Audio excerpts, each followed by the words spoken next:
masoyi, zane neman farin masoyi. Mahmoud NG on the beat. Farin masoyi da wuya kai sanin masoyi. Farin masoyi a duniya shi da yake ma farin gani, shi da kake yi wa tutiya a ko'ina na je na gani. Ko ka yi nisa a tafiya kusar sace gashi na gani, yau ne ake yi wa magiya silar kusa ga na warwaro.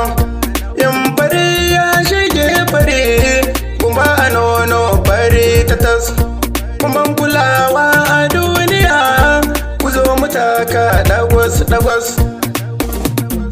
dagwas dagwas da ku muke bin nasirka a ganmu dai haka taron gwadas. Barin halal dan kunya ake da kaji wannan kadan gwaras, kadan gwaras. Mai so a fili yake faɗi a nan sarauta sai an yi gas. Ku kyala mota da jiniya so ba a sha mai faran kwasa, shi wataran sai ka sha zuma magargare so kayan aras. Da kaji wannan saura giris, saura giris.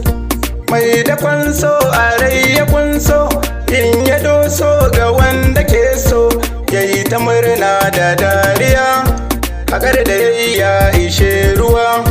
Na yi sa'a da kun kula ne, zillumin san ku kun cire ne, ku ta nunin abin da zai sa farin ciki har da dariya ta. So adan zuciya na dauko, mai fushi kansa bai da karko, ba zai rabewa da damuwa ba. Bayana doka tamburan so, kun faɗa min kwarai kuna so, sammakon so kamar dare. Kuyi tunani da rayuwa, da rayuwa. Na ku yan madikira nake yi mai ta kulawa da mai ciki,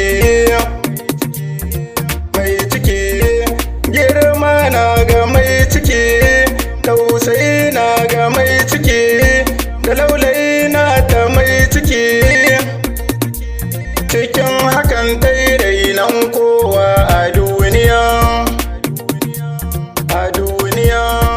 Wata baiwa ga mai ciki, zama sai da 'yan dabaru, kwanciya sai da 'yan dabaru.